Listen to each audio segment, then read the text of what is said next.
So, welcome everyone to this amazing revision where we will revise Ind AS 40 investment property. But before revising, if you are watching this on YouTube and if you have not subscribed to this channel, first subscribe and then only watch the revision. Right? Also, if you like the revision, do like and share it with your friends as well who might be benefited from this revision lecture. Okay? So, why waste time? And let's start the revision in 3, 2, 1 and go. So first of all, the number of Ind AS was Ind AS 40, name is investment property.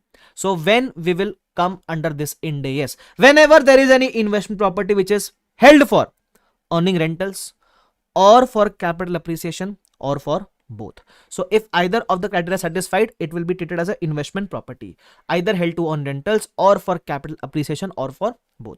Acha. Apart from this, there was some confusion which can arise. So I have bifurcated this part. So just read this. First of all, even in Ind AS 16 it was written, if it is held for use to earn rentals, for rental to others. In Ind AS 16 this was mentioned. So rental to others is covered under 16 or 40. So just remember, if giving on rent is your business, then you will go under Ind AS 16. If giving on rent is not your business, still I have given the property on rent. For example, I am into teaching business, but I had excess funds, so I acquired a property and gave it on rent. So giving on rent is not my business, still I am giving it on rent, so it will be Ind AS 40. Also, land and building is only covered under Ind AS 40. Okay, do remember. Acha, apart from this, if buying and selling the property is your business, then that property will be an inventory for you. But if you are buying a property, holding it for capital appreciation, so that you can later on you can sell it, but this is not a business, so that will be covered under Ind AS 40. Do remember that part. Okay. Then there is also one more clarification given of owner occupied property. Owner occupied property is nothing but a pet name for Ind AS 16 PP. Right? Okay. Some examples are given. Out of this, only one example is relevant, that is employee occupied property will be covered under Ind AS 16. Do remember this part. Okay. Then there was the recognition criteria. When will you record the investment property in your balance sheet? Same criteria like Ind AS 16. Future economic benefits and cost can be measured reliably. Then there was this point of measurement. What is the meaning of measurement? At what value will you record it? So there are two cases in this: initial measurement, subsequent measurement. Initial measurement always at cost. What will form part of cost? If the asset is purchased, the same principles that we studied in Ind AS 16: purchase price, add non-refundable taxes, add all the directly attributable expenses, which will include the following. Okay.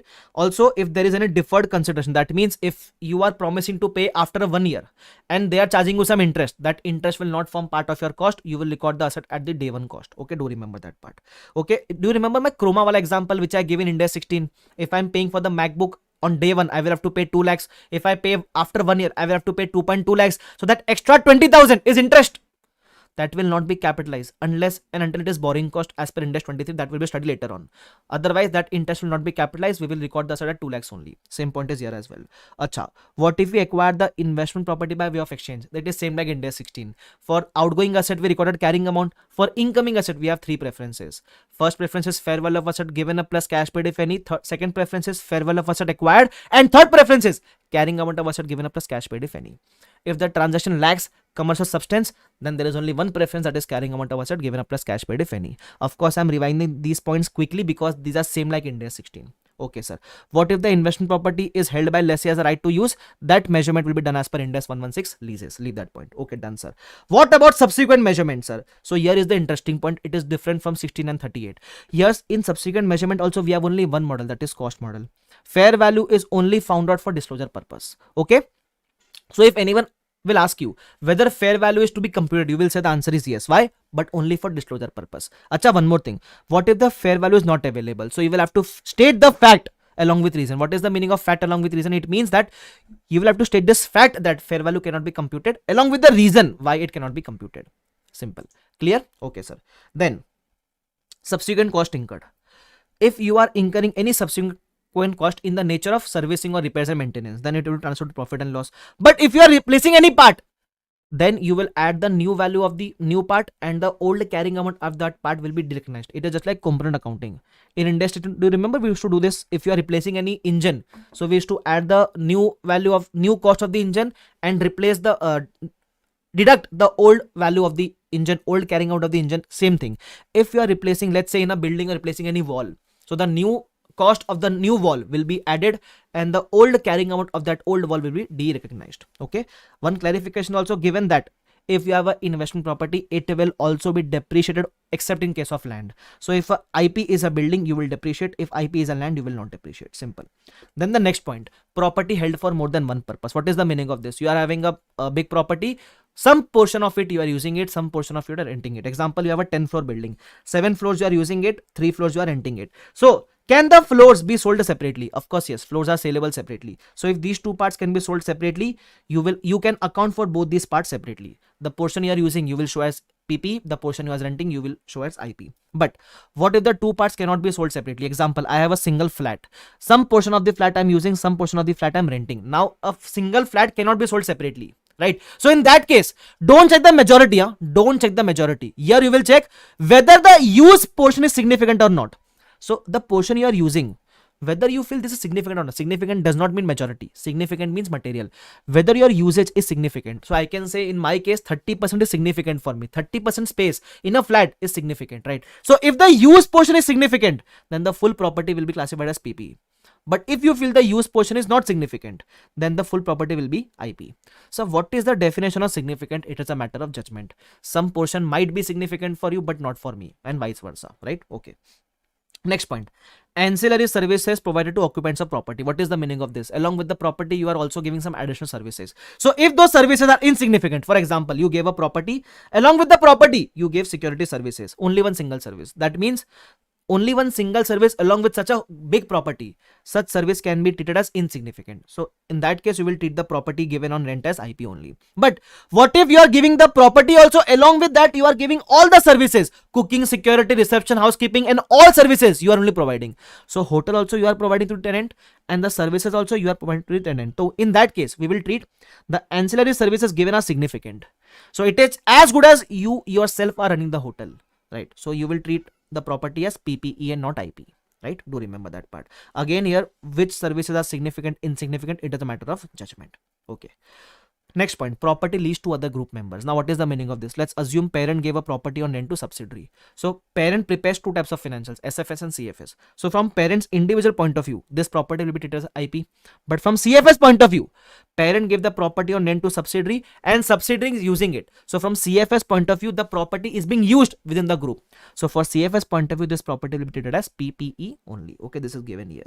Next point, transfer to or from investment property. Can we move out of investment property to some other Ind AS, or can we come into investment property from some other Ind AS, right? That is transfer to or from investment property.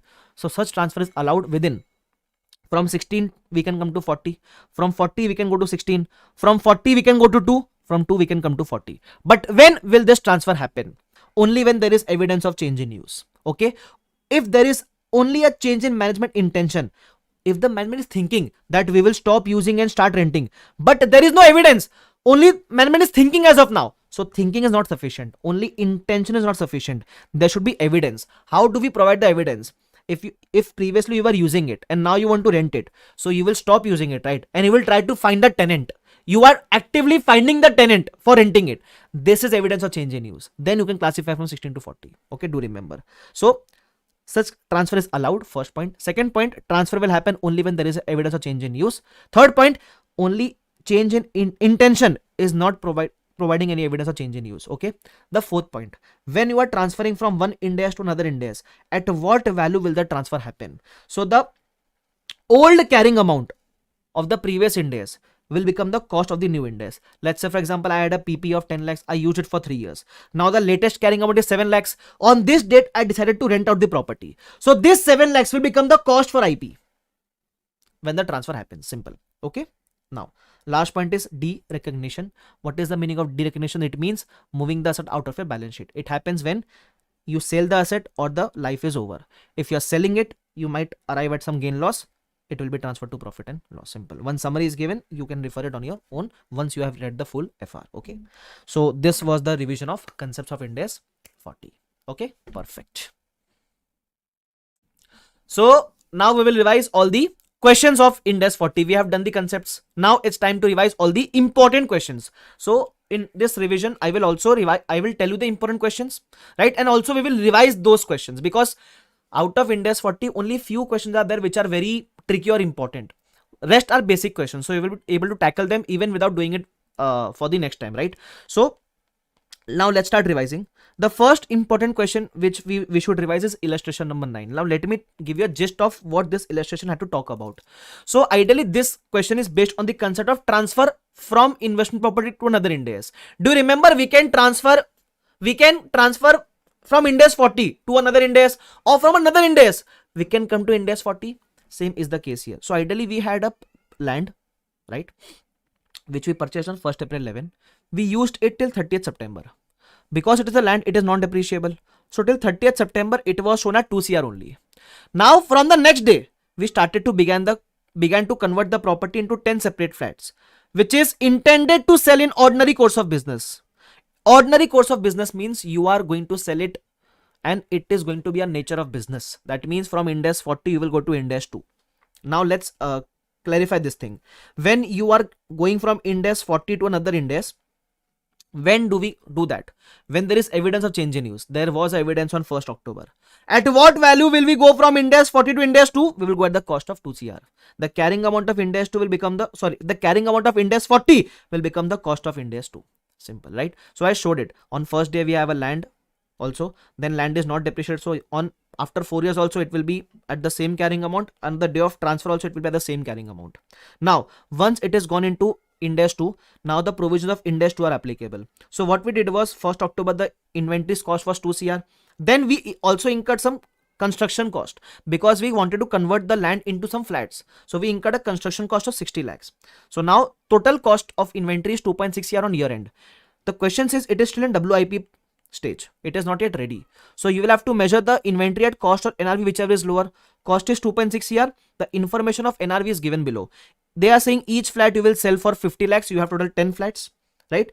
And cost of completion is 40 lakhs. For WIP, the NRV is selling price minus cost of completion, right? So you will say it is 50 lakhs into 10 flats, 5 CR minus 40 lakhs. So total NRV will be 4.6 CR. Okay.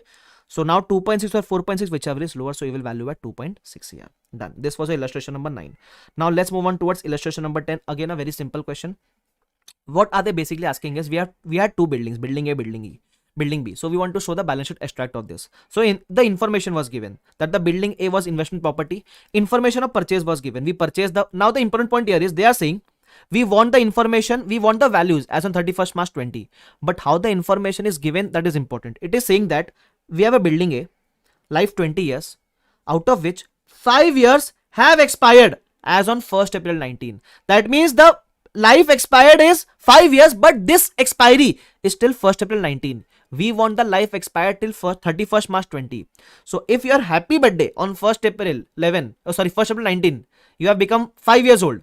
That means 1 year later, you will become how many years old? 6 years old. Remember happy birthday wala example? Okay, sir. So the life expired is 6 years till 31st March 20. Do remember that part. So accordingly, we will calculate the depreciation of building A. Similarly, information for building B was also given. So we will do that. Some profit and loss items are given. We will record in profit and loss. And this para talks about the fair value information. So if this building A and building B are investment property, fair value is used for disclosure purpose. So just see how I did this question. So we first computed the values of building A. I depreciated for 5 years separately and then for another year separately because I wanted the depreciation for that particular year also so that I can record in profit and loss. Similarly, building B is only 1 year old. I will depreciate this. So I got the carrying amount of A and B on 31st March 20. I will record that in balance sheet. Then profit and loss items are given, recorded as it is. One more item will appear, that is depreciation. So only take the current year depreciation. Okay, that's it. And fair value we are giving it for disclosure purpose. Done and dusted. This was illustration number 10. Then we come to mock test, RTP, MTP, past exam section. There was one question number 1. Here it is a very simple case. We have 10 floors building, value of 10 CR. First 7 floors you are using it. Top 3 floors you are renting it. So this is top 3 floors are IP. Below 7 floors are PP. Simple. Bifurcation is given. The cost of top 3 floors is 3 CR. So out of 10 CR, 3 CR is IP. So 7 CR will be PP. And the question says for this 7 CR, you have to give the bifurcation also. You have to give the bifurcation also of land and building. I'm not saying this, the question says that in PP, in where it is given, the remaining cost of 7 CR can be allocated 25% towards land and 75% towards building, right? So we have total 3 assets. One is IP, then one is PPE land, and then is PPE building. Okay, so we have done in the same procedure. If you want to see, just see here. We have a PP, land and building, and IP. So IP cost was 3 CR. Then the remaining PP was 7 CR. Under 7 CR, you have to bifurcate land. Land was 25%, building was 75%. This was given in the question. So we bifurcated. We got the cost on day 1. Land you will not depreciate, building you will depreciate. You will depreciate and find the value on year end. Okay, so we got the value on year end. The question has done one mistake saying that the company wants to follow fair value model for IP. It is not permitted. For IP, you have to follow cost model. For PP, they want to follow cost model, that is permitted. Okay, so for PP, we can follow cost model. But for IP, fair value not permitted. You will only follow cost. Fair value can only be given for disclosure purpose. Okay, so fair value was given, but the fair value of total property was given as 15 CR. I wanted to bifurcate between all the elements, between the land element, between the building element. I wanted to bifurcate it. So how do I bifurcate it? So I bifurcated the total fair value in the ratio of cost on day 1. So we bifurcated it, right? So we got the fair value of respective parts. Ideally, if you go to see, the fair value of these two parts are irrelevant, but the fair value of IP part is relevant for disclosure purpose. Simple. This was question number 1, done and dusted. Then we came on towards question number 2, a very, very, very good question. Why? Because here we have 3 properties, right? Now, what the question does is, the company has done certain mistakes in this question, right? So it asks us to rectify those mistakes, right? So for example, they have 3 properties. The first 2 should be PP, the third one is IP, right? So now what they are doing is, subsequent measurement for the properties are given. For property 1, cost. For PP, cost is permitted. For PP, revaluation is also permitted. But for IP, revalue is not permitted. So one mistake. Second mistake, which maximum students will forget, is these both PPs are factory. Do you remember same class, same model? So for both factories, either you should apply cost model, or for both factories, you should apply revaluation model. Same class, same model. Okay, do remember that. Okay. Then what the company has done is, they has presented all 3 properties as PP. Mistake. Only 2 are PP, 1 is IP. Okay. The company are not depreciating. Again a mistake. You have to depreciate. Then they are saying that the difference between purchase price and market value is transferred to PNL. Wrong. It should be transferred to OCI. One more mistake. Now they're asking us advice to correct it and prepare a balance sheet extract. In case you remember, we have to solve this question in 2 cases, case 1 and case 2. Why sir case 1, case 2? Because for PP, the case 1 will be assuming that for both the PPs, you are following cost model, right? And for IP, you are following cost model. And case 2 will be for both PPs, you are following reval model. And for IP, again, you are following cost model only, right? So in this question, I told you to give the relevant concepts also, because advice was asked. So what all concepts do we present? Here it is mentioned. You can just read this, okay? Then we give case 1 for both PPs, you are using cost model. So I just depreciated both the PPs for 1 year and IP for 1 year. I got the cost of PP on year end, IP as well. IP I am disclosing the fair value as well, and depreciation in profit and loss extract, right? And then in case 2, for both PPs, I will use reval model, and for IP, I will use cost model only, because for IP, we have only 1 model. Now for reval model, the fair value was given on year 1 end. So first you will find the carrying amount on year 1 end. So take the cost, depreciate for 1 year, you will get the carrying amount on first year end, compare with the fair value, you got a gain. Same is the case with property number 2. Okay, we again got a gain. And property number 3 is, it is because IP, you will follow cost model, right? Now you will record the PP at the respective fair values. IP you will record, depreciation you will record. But one thing which you will forget is, you also got a gain. So such gain will also form part of your PNL. But under PNL, do you know we prepare a separate column OCI? See, ideally PNL has 2 columns. One is PNL itself and one is OCI. So under OCI, you will show revaluation gain. And such gain, in case you remember, is accumulated in your other equity, revaluation surplus. So you will transfer to revaluation surplus as well. So we have done that, right? The next question which is important is question number 3 of MTP RTP past exam. What does this question talk about? So it gives you various expenses. So you need to see whether you need to capitalize or expense it out. So this all expenses you need to capitalize. What all are to be not considered? Here one expense is that 10 lakh construction cost, but it says including 60,000 refundable taxes. So refundable taxes you will exclude, right? So you will only capitalize 9.4 lakhs, and 140,000 is abnormal wastage, which will be transferred to PNL. So ideally you get a total cost. If you consider, you get a total cost of, I guess, of after considering all the expenses, you will get 63,40,000. The question says that, now the important part is the question says that it has a 2-story building. That means it is a 2-floor building. Now the relevant part here is, it says Out of these 2 floors, the ground floor is being rented to subsidiary. Do you remember property leased to other group members? So when you are renting the ground floor to subsidiary, from SFS point of view, the parent will say this is the IP. But from CFS point of view, because you are renting it to your own member, from CFS point of view, it will be PP only. So what about the other floor? The other floor, as it is, the parent is using it himself. So the other floor from SFS point of view is also PP. From CFS point of view is also IP. So sorry, for CFS point of view also it is PP, right? And they say that equal value can be attributed to each floor. Now how do I present this? So see, I got a total value of 63 lakh 40. Ground floor 50% value, first floor 50% value, right? The cost in SFS will be bifurcated 50-50%. Now in SFS, how do you show the ground floor? It will be IP from SFS point of view, and the first floor will be PP only because they are using it only. But from CFS point of view, both the floors will be PP because the ground floor you are giving rent to your own subsidiary. When you are giving in rent to your own group member, in that case from CFS point of view, you will not classify as IP. Right? Do remember that point. So just to explain you better, I have also given the extract. So the SFS extract will look something like this from parent's point of view, of course, because parent is giving on rent. So for parent, 50% property will be PP, 50% property will be IP. But from CFS point of view, for parent, the full property will be PP. This is how it will be shown, and this completes our revision, our complete revision of Ind AS 40. So in case if you like the revision, don't forget to subscribe to the channel because more such English revision videos will be uploaded on this channel.